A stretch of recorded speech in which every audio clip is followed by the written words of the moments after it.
The next option is the clump tool, and this one is really going to be shown off better if we have a whole bunch of guides on here. So we're going to go to the guides and set this to polygon area, and then we'll bump the count up so that we have a lot more that we're working with. And if we really needed to, we could also go into growth and maybe set the minimum spacing on this. And that might help us to really kind of create something that looks a little bit better. So we can just add more hairs there and go into the Advanced tab, and maybe we'll increase the number of loop counts. Just select all those hairs. And again, we'll just adjust the distance until we find something that really works for us. And once we have that, we'll go back into the clump tool. The first one here is a drop-down called Towards, and we get line, center, and average. So these three options are going to work with the selected guides that you have. So in this case, if we were to only have a small selection of guides here, and then use the clump tool, you'll see that it simply pulls all of the guides in towards the center. So we'll just undo.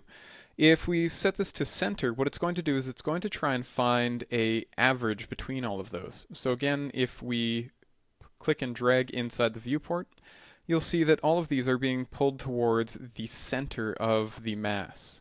And if we choose average and click and drag, you'll see that the result that we get is more or less like the line option.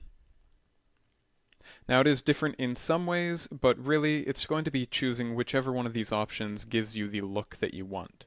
So again, we'll undo a couple times there. Now, since the clump tool is a live tool, if we scroll down here, you'll see that we have an option to apply the tool and create new transforms and all that. It does mean that you can really adjust these settings after the fact. So I can change the strength on this. I can choose to keep lengths or not. I can also adjust the curve. So you'll see if we change the curve on this right here, we can control the amount of clumping based on the tip in this case, or the root on the other end. And we can also add points to this to really control the strength of the clumping along the entire guide. If we go to the rotate checkbox and turn that on, what's going to happen is the guides are going to be rotated around their axis, or around the average axis of all the selected guides. We can choose keep lengths, which doesn't really do a whole lot in this case, but what it should be doing is allowing you to maintain the proper length of the guide a little bit more closely. Now with the rotation, we can change the degree value in here. So you'll see that I can easily cause this to twist one direction or the other. And there's also a curve to control the amount of twist along the length of all of these guides. The next tool that we have is the curl tool. And with this one, we can click and drag in the viewport with a selection. So you'll see that only my selected guides are being affected.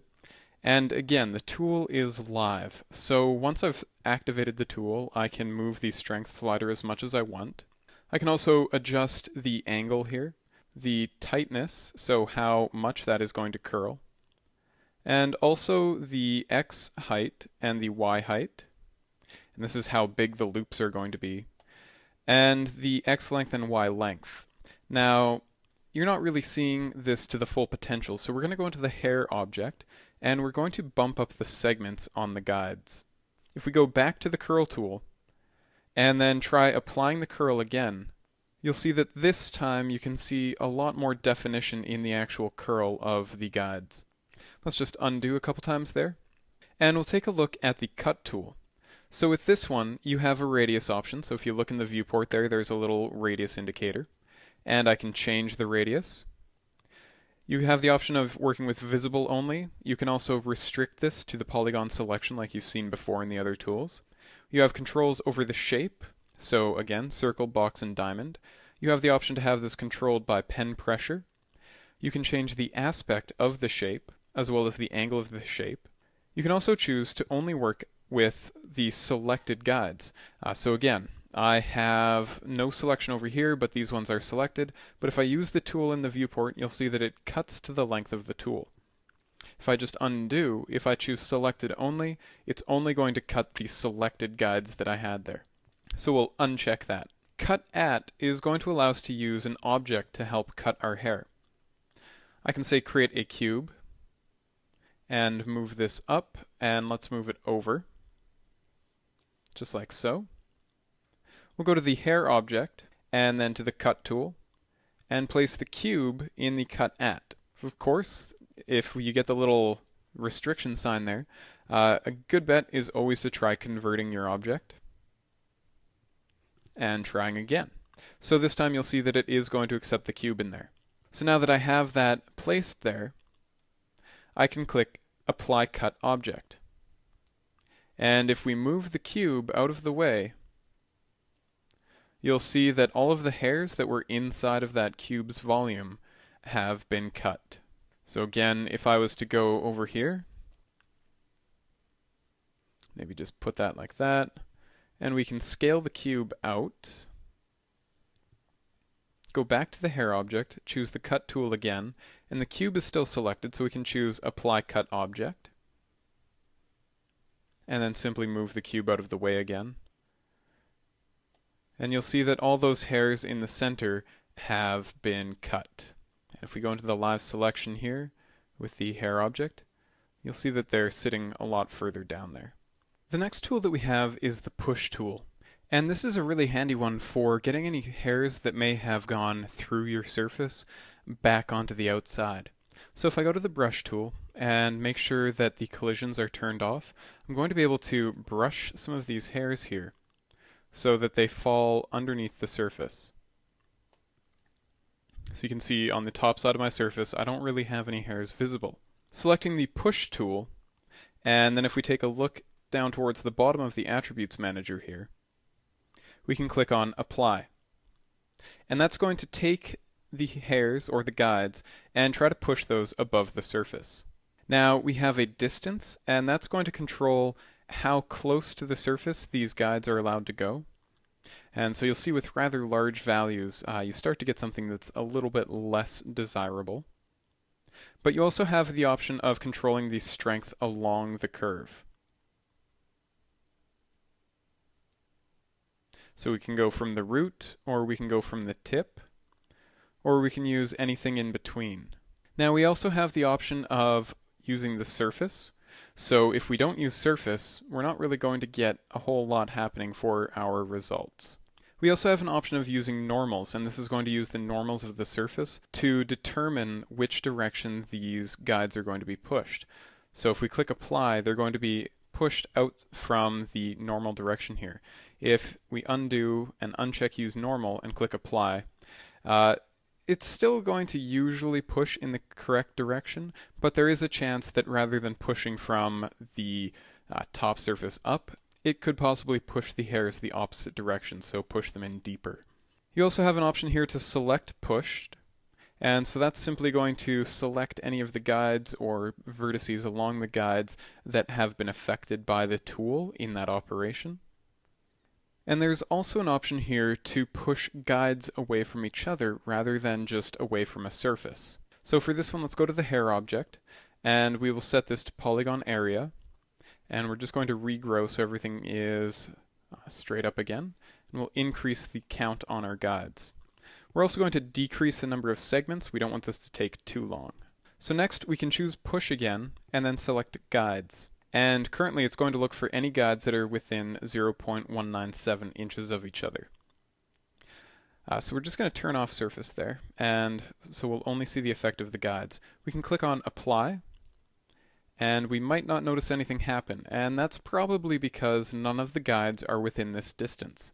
So as we start to increase the distance here, you'll see some of the guides start moving around. And as the distance gets a lot larger, the results can become somewhat unstable.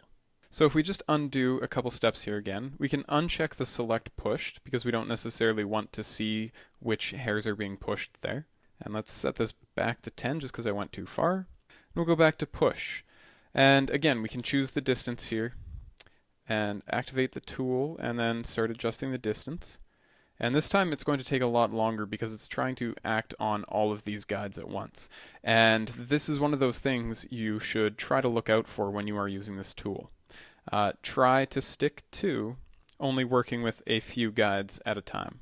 So you'll see in the end, though, the result is quite random and probably not something that you would want. The final tool that we have here in this group is straighten. The default direction is set to normal with a strength of 100% and a curve that allows you to control the strength along the guide. So if we click on apply, you'll see that this takes all of the guides and straightens them out along the surface normal. If we adjust the curve here, you'll see that we can control how much that gets straightened along the curve. The next option is root. And if we just click apply with this one, not a whole lot is going to happen. And even if we try to adjust the curve, we still don't really get any results. So what does straighten root do?